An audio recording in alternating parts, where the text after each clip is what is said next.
La noche de Dieter, con Dieter Brandau, en Es Radio. Juan Ramón Rayo, buenas noches. ¿Qué tal? Muy buenas noches. Domingo Soriano, buenas noches. ¿Qué tal, Brandau? Bueno, la tertulia económica que patrocina CaixaBank, que sabe lo que hay que patrocinar, porque es la tertulia que hay que escuchar, entre otras cosas para enterarse de lo que pasa. Quiero que empecemos por algo que ha ocurrido hace poco, y es el acuerdo de UGT, Comisiones Obreras y la COE para subir los salarios un 4% ahora y un 3% el siguiente y otro 3% el siguiente año. En total, unas subidas que podemos decir que son más que, por ejemplo, la de los funcionarios, al menos es lo que dicen los funcionarios. Juan Ramón, empiezo por ti y escucho luego a Domingo. Bueno, a ver, en primer lugar, hay que señalar que hasta cierto punto es comprensible que los trabajadores, después de todo el poder adquisitivo que han perdido durante los últimos años, aspiren a recuperar parte de ese poder adquisitivo con subidas salariales. Esto es algo que ya dijimos que iba a ocurrir por mucho pacto de rentas que se quisiera poner encima de la mesa. No puedes exigir ni puedes pretender que un determinado colectivo, ya sean los empresarios, ya sean los trabajadores, estén persistentemente perdiendo poder adquisitivo mientras los precios, mientras la inflación sigue alta y sigue erosionando ese poder adquisitivo. Ahora bien, ¿por qué hasta el momento esto no se había hecho e incluso el gobierno lo había desalentado? Pues porque hemos de tener en cuenta que este tipo de medidas tienen sus problemas, tienen sus contrapartidas, y esos problemas o contrapartidas ni siquiera se refieren necesariamente a que los empresarios vayan a ganar menos dinero y que por tanto estemos ante un problema meramente distributivo entre empresarios y trabajadores. No, aquí hay, si lo queremos, dos problemas vinculados. Uno, que además son dos problemas por los cuales el gobierno hasta el momento se ha colgado dos medallas. Por un lado, que hasta ahora, claro, si los precios han subido más que los salarios, eso significaba que los salarios reales caían y que eso incentivaba la creación de empleo, porque si tú abaratas el precio del factor trabajo, pues habrá más demanda de ese factor trabajo. De ahí los buenos datos de creación de empleo que hemos vivido en toda Europa, pero en especial en España. Y el segundo problema que puede tener a partir de ahora, el primero obviamente es que esta creación de empleo se ralentice si empiezan a subir los salarios, y el segundo problema que podemos tener a partir de ahora es que España tiene una de las tasas de inflación más bajas de la eurozona, por varias razones, algunas de ellas trampas presupuestarias que hace el gobierno para esconder la inflación debajo de la alfombra presupuestaria.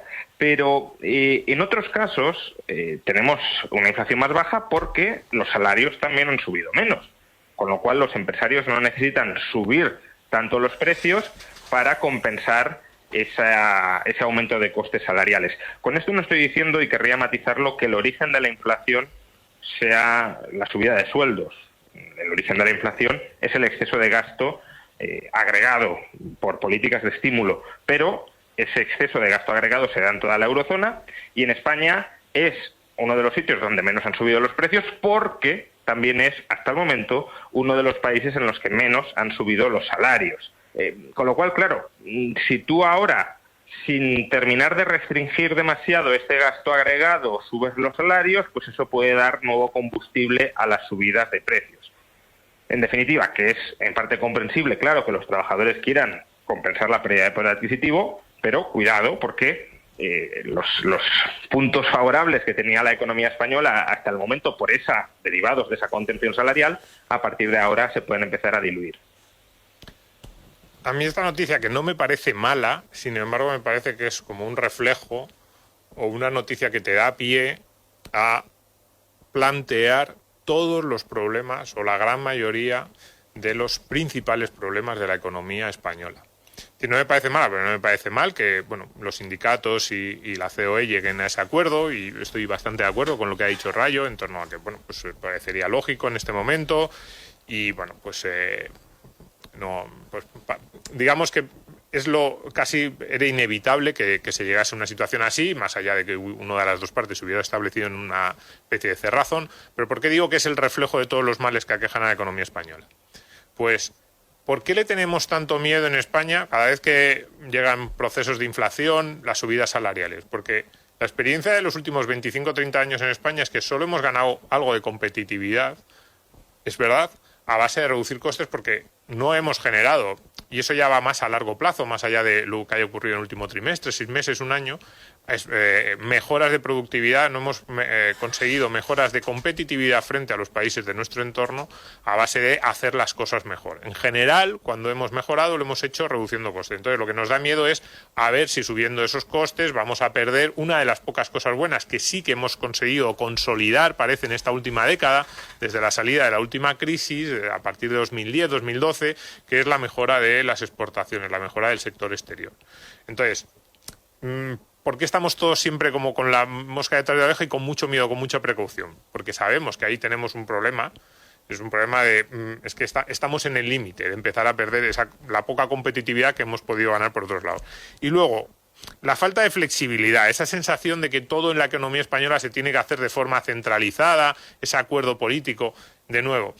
Probablemente no debería, o sea, yo he dicho antes, es una buena noticia, pero probablemente no debería ser noticia o no debería ser demasiado importante el acuerdo al que hayan llegado las centrales de UGT, de comisiones obreras o con la COE sobre los salarios, porque sería mucho más efectivo que los acuerdos salariales se tomasen a la menor escala posible en cada situación. Si puede ser en empresa, mejor, pero incluso si no puede ser en empresa, si alguien, pues a nivel sectorial, pero y a nivel sectorial lo más cercano posible al trabajador. Pero yo vamos, en mi opinión sería lo mejor a nivel de empresa.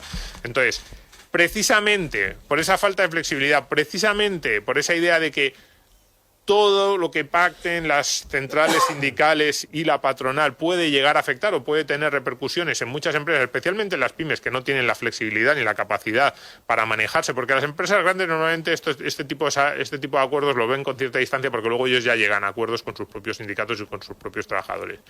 Pero uno de los males de la economía española es que estemos todos obsesionados con eso en vez de darle las facilidades a las empresas para que ya no suban el 4, el 3, sino que probablemente hay sectores que en los últimos años podrían haber subido más, probablemente hay empresas, hay situaciones en las que se podrían haber subido más y hay otras que ni siquiera pueden llegar a estas cifras sin riesgo de perder el empleo. Entonces, por eso, una buena noticia, yo al final la leo y lo único que hace es preocuparme, es decir, todos esos males que arrastramos, que son de décadas, siguen ahí. Y bueno, parcheamos, cuando llegan estas situaciones, parcheamos desde una situación que de partida es errónea, pero no tenemos más. Lo que es indudable es que hay una falta de concordancia entre los mensajes que está emitiendo el mismo sujeto, y por el mismo sujeto me refiero al gobierno, Rayo, porque al mismo tiempo que nos dicen que lo de los precios ya ha pasado, que lo de los precios se está notando las medidas que están tomando y demás, al mismo tiempo todas las medidas estrella que estamos viendo por parte de los partidos que gobiernan el país tienen que ver con lo de los precios, ya sean del alquiler o ya sean de lo de los alimentos. Por ejemplo, lo de que un partido de los dos que gobiernan proponga que haya un supermercado público te está dibujando una situación de emergencia, aparte de lo que opinéis sobre que hay un supermercado público. Pero claro, si no hubiera una subida de precios tan brutal como la que está habiendo en los alimentos, ¿para qué habría que cambiar nada? Sí, efectivamente. Este gobierno quiere estar muchas veces en misa y repicando, y ya lo hemos explicado, ¿no? Pues la situación económica es maravillosa, pero estamos en crisis económica, ¿no? Es una clara contradicción de la que no son capaces de escapar, porque saben que aunque la economía no va tan mal como cabría haber pensado que podía ir, hay mucha gente que se está empobreciendo. De hecho, la economía no va tan mal porque hay mucha gente que se está empobreciendo y eso ayuda a que la actividad empresarial se mantenga. Y claro, como su clientela electoral es parte de esa gente que se empobrece, pues tampoco le pueden decir a la cara que su economía está yendo fantásticamente, porque entonces dirían que hay una desconexión entre el mensaje del gobierno, que puede tener parte de razón, la economía española no está ni mucho menos tan mal como podría haber estado, pero la realidad subyacente en muchas familias que es que se están empobreciendo. Y sí, bueno, lo del supermercado público ya es el enésimo disparate, sobre todo esta misma semana en la que hemos conocido, que el gobierno ha reconocido en su programa de estabilidad, que la subida del precio de los alimentos en un 95% se explica por aumento de los costes de la importación de productos alimenticios. Entonces, claro, si tú mismo estás diciendo que casi toda la inflación alimentaria se debe a un incremento de tus costes exteriores, ¿qué pinta un supermercado público? ¿Es que pretende el supermercado público vender a pérdida y que esa pérdida la sufraguemos todos los contribuyentes? Pues para eso mejor dar subsidios directamente a la población y que se compense la pérdida del poder adquisitivo que han perdido con el incremento de precios, pero no montar pues una empresa pública con empleados públicos, con proveedores, no sé si públicos o privados, porque eso tampoco queda muy claro. Si el supermercado público compra a los proveedores, les comprará al precio que ellos le piden o al precio que les va a imponer, etcétera, etcétera. Es decir, que es un completo disparate que además soslaya que los supermercados privados en España ya tienen un margen de beneficios muy, muy, muy, muy estrecho. Mercadona, que es de los más eficientes, de los más rentables, tiene un margen de beneficio por cada euro vendido del 3%, es decir, que gana 3 céntimos de euro por cada euro que vende. ¿Qué pretende rebajar ahí un supermercado público? ¿De verdad nos creemos que un supermercado público va a ser más eficiente logísticamente que Mercadona, por ejemplo? Obviamente no. Por tanto, a poco que tus costes sean superiores, aunque digas margen cero, no vas a vender más barato que Mercadona. Es que el gobierno es un poco preso de una retórica que le sirvió mucho y que tiene cierto sentido. Yo miro con mucha distancia estas cosas de la política, por eso digo que esa retórica tiene cierto sentido cuando llega la pandemia. Es decir, el gobierno llega a la pandemia, yo creo que por lo menos le entra mucho miedo sobre qué va a ocurrir, cuál va a ser la situación de la economía. Y se inventa esto del escudo social, de no vamos a dejar a nadie atrás, esta no va a ser una crisis como las de antes. Entonces planteamos una salida de la crisis, como se suele hacer en España, de tratar de momificarlo todo, que no cambie nada, proteger lo que ya hay sin pensar en cómo se podría cambiar, cómo se podría mejorar, cómo se podría crecer. Un poco casi lo mismo que decía antes, ¿no? De los peores tics de la economía española, poner parches en esa solución general errónea para consolidar lo que hay, incluso aun si lo de ahí, pues si lo que hay tampoco es muy allá, ¿no? Entonces, claro, ese escudo social, primer año, 2020 te vale. El 2021 sigues diciendo que todavía, se mantenía la pandemia, hubo restricciones. En 2022 cada vez menos. Llega 2023 y, claro, te empiezan a decir, oiga, no hemos recuperado los niveles de 2019, pero tú empiezas a lanzar un mensaje triunfalista. Pero, claro, ese mensaje triunfalista que tienes que tratar de lanzar en 2023, porque ya es que ya ni nos acordamos, por así decirlo, de la pandemia. Y en los demás países de Europa es un recuerdo lejano. ¿Cómo casarlo con la retórica con la que tú has envuelto por completo al gobierno, que es la del escudo social, que prácticamente solo has hablado de eso durante 3 años? Es muy complejo, porque claro, escuchar a Nadia Calviño y escuchar a sus compañeros de gabinete en la misma rueda de prensa, una prácticamente te está vendiendo un cuento de hadas, y los otros te están diciendo, este gobierno, a los cientos de miles, millones de necesitados que hay en España, porque además no son problemas puntuales o no son problemas que digas, estamos tratando de ajustar, de dar un pasito más en esa situación excepcional, ¿no?, que está vendiendo Nadia Calviño, que podría ser el discurso del gobierno.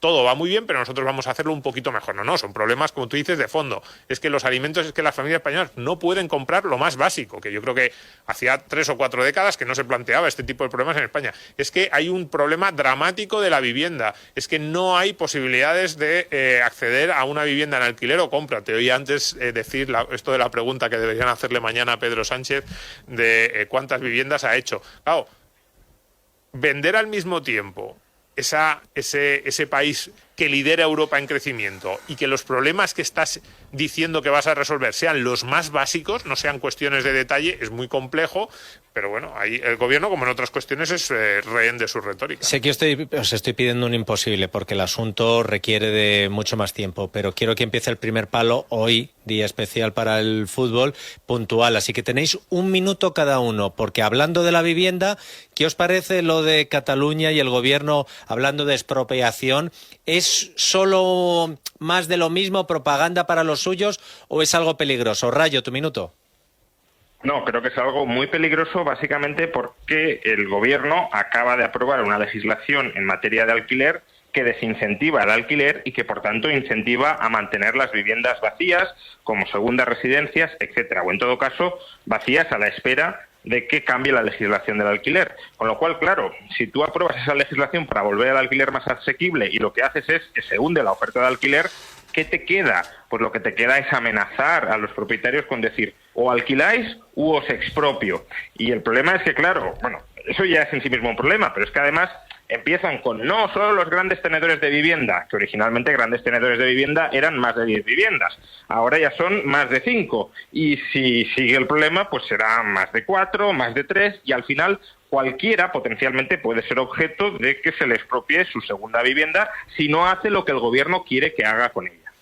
A mí me parece peligrosísimo por el principio básico de falta de respeto a la propiedad privada, ya sea de un pequeño tenedor o sea de un fondo. Es que a mí esto de que se les pueda robar a los fondos inmobiliarios porque sí, oiga, que tienen unos dueños y que hayan invertido buscando una rentabilidad, me parece dramático que como país estemos aceptando eso, porque ni siquiera la oposición se mete. La oposición lo que dice es que va a afectar también al pequeño tenedor.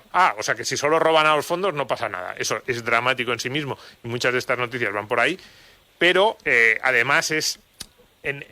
cuando se aprobó la ley de vivienda, por ejemplo, decíamos, cuidado, parece que no va a establecer la ley de vivienda un precio inicial obligatorio para los pequeños tenedores. Solo se lo establece a los grandes tenedores en las zonas tensionadas, ese índice, ¿no?, de contención de precios. Y decíamos, ¿van a permitir este gobierno? Porque claro, si hacen esas medidas va a haber numerosas vías de escape, porque la gran mayoría de las viviendas en España en alquiler no son de grandes tenedores. Y yo decía, es que no me creo que se vayan a quedar ahí. Es decir, cada una de estas medidas lo que prueban es que, según les van saliendo mal las pruebas que intentan previamente, van aprobando esas nuevas medidas que 6 meses antes nos decían, no, hombre, no, estáis locos, ¿cómo vamos a aprobar eso?